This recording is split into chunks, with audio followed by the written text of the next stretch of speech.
पाकिस्तान कहीं नहीं जा रहा। ये जब मैं पैदा हुआ था तभी से सुन रहा था कि पाकिस्तान जो है वो टूटने वाला है। पाकिस्तान मेरे हिसाब से आज जियोपॉलिटिकल प्रोफाइल पाकिस्तान का बढ़ गया है। मेरे हिसाब से आज चीन साउथ एशिया पे छा गया है। अगर वो छा गया है, उनका इस्लामिक पार्टनर इसमें पाकिस्तान है।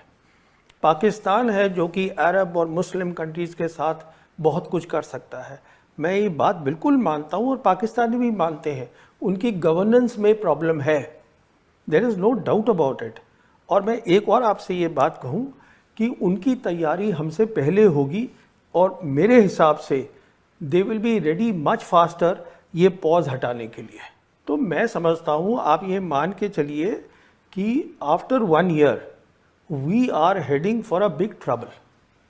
ये इतना आसान काम नहीं है जो हमने किया है, ये ऑपरेशन सिंदूर, कि हम घुस के मारेंगे, घर में घुस के मारेंगे। You expose completely the limitations of the air force, जो आपकी मेन फोर्स है। आपने 2019 में की, आपने अब करी, तो अब आपके पास कहाँ जाएंगे आप सामान लेने के लिए? वो जल्दी से तैयारी करेगा। वो पाकिस्तान कहीं नहीं जा रहा है। मेन बात बहुत सीधी सी है, we need peace, peace for development, peace for deterrence building, peace for war fighting capability. आज पाकिस्तान का प्राइम मिनिस्टर 2 बार बोल चुका है कि आप सीज फायर की बात करिए और हमसे 3 मसलों पे बात करिए, Kashmir, water and the third they are talking of is what is the third one, they are talking of 3 things कि उस पे हम बैठ के बात, trade they want to talk. China का अभी vice foreign minister Sun Weidong was here in Delhi, he met up with the foreign secretary Misri. They से कि आप डायरेक्ट फ्लाइट शुरू करिएगा। अच्छा, अभी देखिए, जो आपको ये शायद मालूम होगा, आपको तो मालूम ही होगा, Sergey Lavrov was suppose to come here, उसने अपना कैंसिल कर दिया है आना, क्योंकि हमारे प्राइम मिनिस्टर और foreign minister they are going to G7, वो वहाँ चले गए हैं। अब क्यों आ रहे थे Sergey Lavrov? We need Sergey Lavrov, we need Sergey Lavrov because not only हमें S-400 चाहिए, हमें S-500 चाहिए। पूछिए क्यों? वो इसलिए चाहिए क्योंकि चाइना हाइपरसोनिक मिसाइल्स देगा पाकिस्तान को, जिसको हम बोलते हैं DF-17 with the hypersonic glide vehicles, they will give it to them. उसका हमारे पास कोई हल नहीं है। वो आप देख लीजिए क्या हो रहा है ईरान और इजराइल के बीच में। What I am saying is कि ये ना एक टेंडेंसी है टू से कि हमारा जो एडवर्सरी है वो हमसे कमज़ोर है, उसको अंडर एस्टिमेट करना। वो कमज़ोर नहीं है बिल्कुल, और ना वो इम्प्लोड हो रहा है, कुछ नहीं हो रहा है। अगर खतरा है तो आपको खतरा है। We are a global south country, हमें पीस चाहिए। हमारे 80 करोड़ लोग जो हैं वो गरीब हैं, उनके पास चाइना से बात करिए, पाकिस्तान से, चाइना से क्यों नहीं बात करते हैं? क्या प्रॉब्लम है हमारी चाइना से? हमारी मेन प्रॉब्लम चाइना ये है जो अमेरिका की है कि we cannot digest, we cannot accept a successful China. हमारी मेन प्रॉब्लम चाइना से ये है, एक कामयाब मुल्क है जिसको हम एक्सेप्ट नहीं कर रहे हैं। देखिए 1 मिनट, मैं let me just finish this point.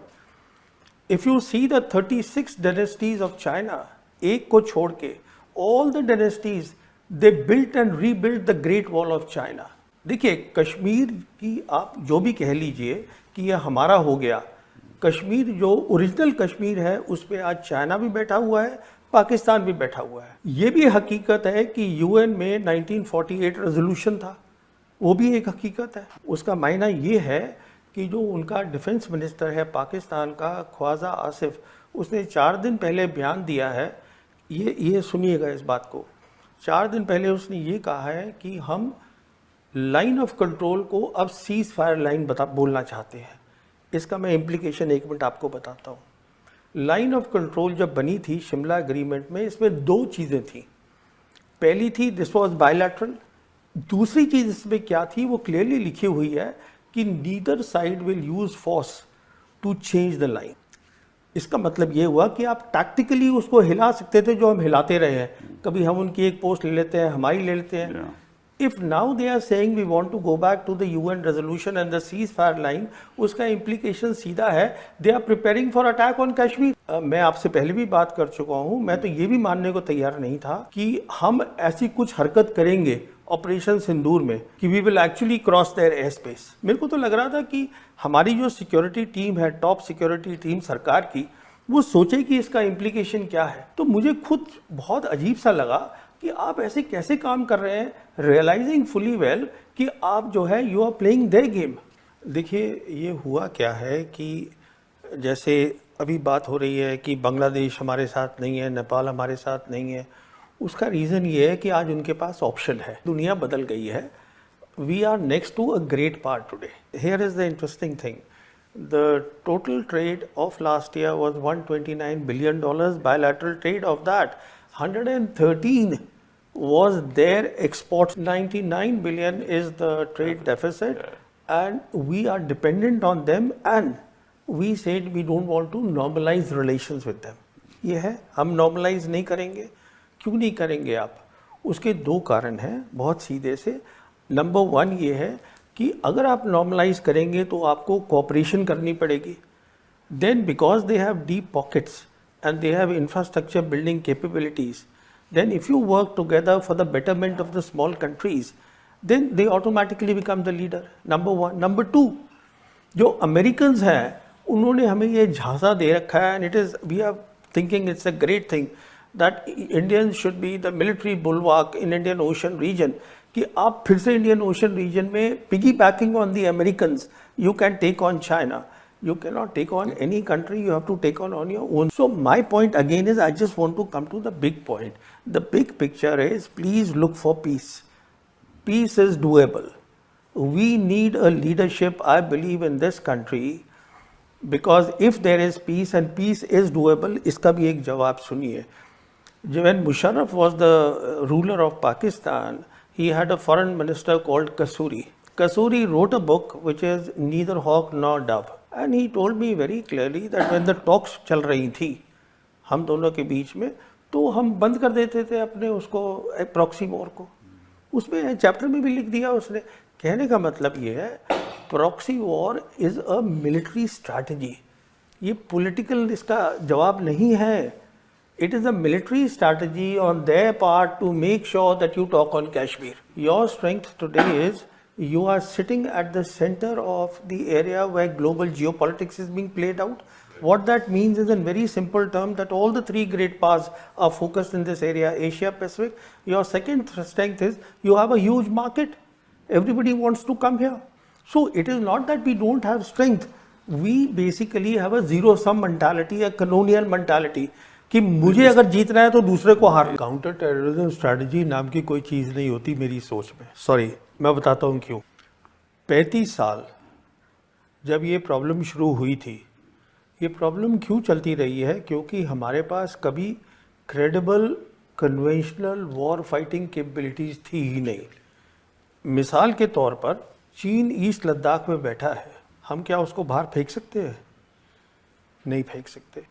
जब पाकिस्तान को लगता ही नहीं है कि आपके पास लड़ाई की काबिलियत है, तो वो क्या करेगा? और काउंटर टेरर तो आप अपने एरिया में कर रहे हैं ना, यहाँ पे फेंस लगा के आप करते रहिए, 35 साल और करते रहिए। उन्होंने अपना डिफेंस बजट 20% बढ़ा दिया है। चीन उनके साथ है, पाकिस्तान कहीं नहीं जा रहा। ये जब मैं पैदा हुआ था तभी से सुन रहा था कि पाकिस्तान जो है वो टूटने वाला है। पाकिस्तान मेरे हिसाब से आज जियोपॉलिटिकल प्रोफाइल पाकिस्तान का बढ़ गया है। मेरे हिसाब से आज चीन साउथ एशिया पे छा गया है। अगर वो छा गया है, उनका इस्लामिक पार्टनर इसमें पाकिस्तान है। पाकिस्तान है जो कि अरब और मुस्लिम कंट्रीज़ के साथ बहुत कुछ कर सकता है। मैं ये बात बिल्कुल मानता हूँ और पाकिस्तानी भी मानते हैं, उनकी गवर्नेंस में प्रॉब्लम है। There is no doubt about it. और मैं एक और आपसे ये बात कहूँ कि उनकी तैयारी हमसे पहले होगी, और मेरे हिसाब से they will be ready much faster ये पॉज हटाने के लिए। तो मैं समझता हूँ, आप ये मान के चलिए कि after 1 year we are heading for a big trouble. ये इतना आसान काम नहीं है जो आपने हमने किया है, ये ऑपरेशन सिंदूर, कि हम घुस के मारेंगे, घर में घुस के मारेंगे। You expose completely the limitations of the air force, जो आपकी मेन फोर्स है। आपने 2019 में की, आपने अब करी, तो अब आपके पास कहाँ जाएंगे आप सामान लेने के लिए? वो जल्दी से तैयारी करेगा, वो पाकिस्तान कहीं नहीं जा रहा है। मेन बात बहुत सीधी सी है, we need peace, peace for development, peace for deterrence building, peace for war fighting capability. आज पाकिस्तान का प्राइम मिनिस्टर 2 बार बोल चुका है कि आप सीज फायर की बात करिए और हमसे 3 मसलों पे बात करिए, Kashmir, water and the third they are talking of is what is the third one, they are talking of 3 things कि उस पे हम बैठ के बात, trade they want to talk. China का अभी vice foreign minister Sun Weidong was here in Delhi, he met up with the foreign secretary Misri, they से कि आप डायरेक्ट फ्लाइट शुरू करिएगा। अच्छा, अभी देखिए, जो आपको ये शायद मालूम होगा, आपको तो मालूम ही होगा, Sergey Lavrov was suppose to come here, उसने अपना कैंसिल कर दिया है आना, क्योंकि हमारे प्राइम मिनिस्टर और foreign minister they are going to G7, वो वहाँ चले गए हैं। अब क्यों आ रहे थे सर्गी लैवरोव?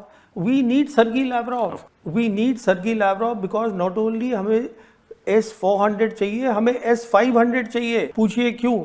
वो इसलिए चाहिए क्योंकि चाइना हाइपरसोनिक मिसाइल्स देगा पाकिस्तान को, जिसको हम बोलते हैं DF-17 with the hypersonic glide vehicles, they will give it to them. उसका हमारे पास कोई हल नहीं है। वो आप देख लीजिए क्या हो रहा है ईरान और इजराइल के बीच में। What I am saying is कि ये ना एक टेंडेंसी है टू से कि हमारा जो एडवर्सरी है वो हमसे कमज़ोर है, उसको अंडर एस्टिमेट करना। वो कमज़ोर नहीं है बिल्कुल, और ना वो इम्प्लोड हो रहा है, कुछ नहीं हो रहा है। अगर खतरा है तो आपको खतरा है। We are a global south country, हमें पीस चाहिए।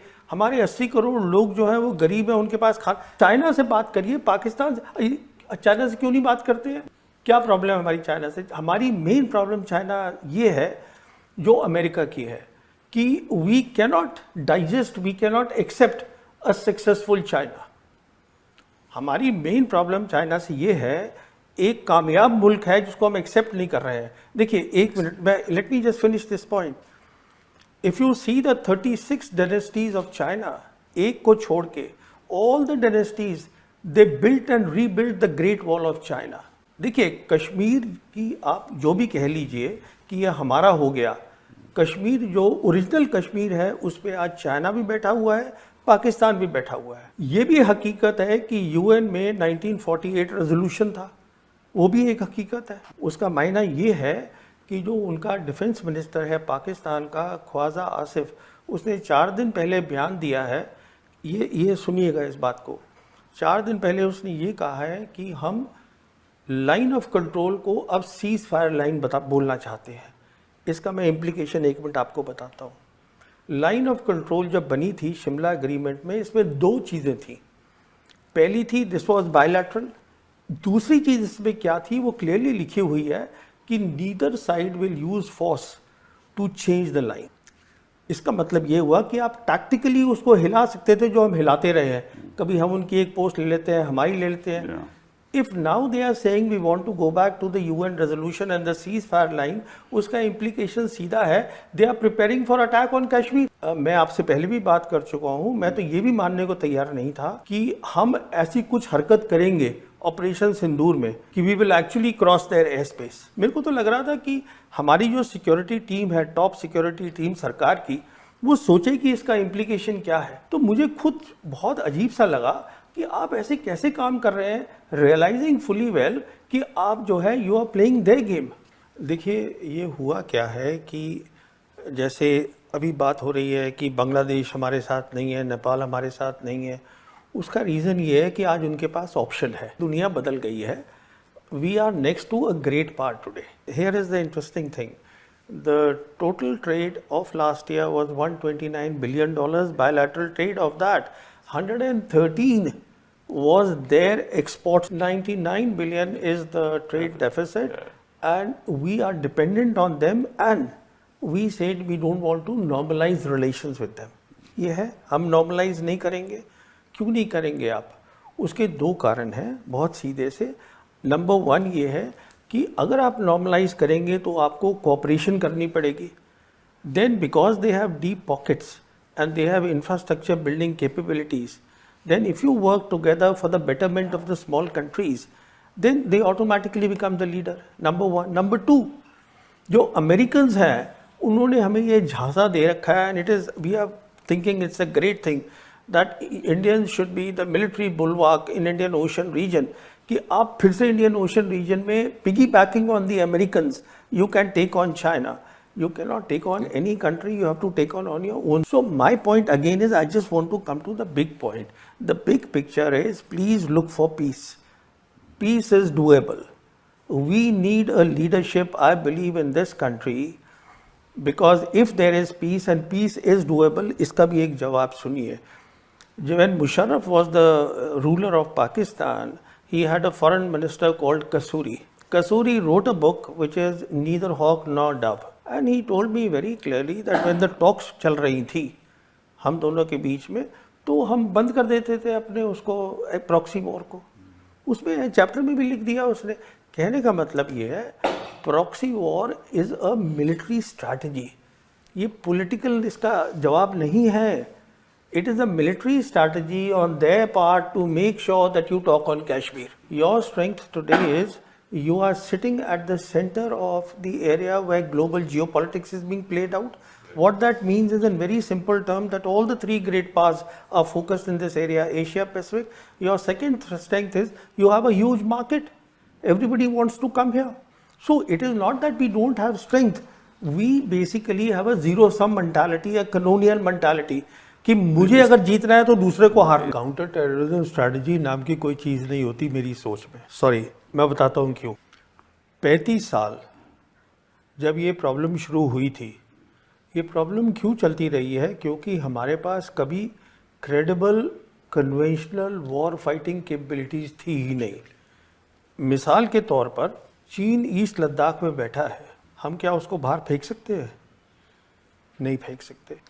जब पाकिस्तान को लगता ही नहीं है कि आपके पास लड़ाई की काबिलियत है, तो वो क्या करेगा? और काउंटर टेरर तो आप अपने एरिया में कर रहे हैं ना, यहाँ पे फेंस लगा के आप करते रहिए, 35 साल और करते रहिए. उन्होंने अपना डिफेंस बजट 20% बढ़ा दिया है. चीन उनके साथ है.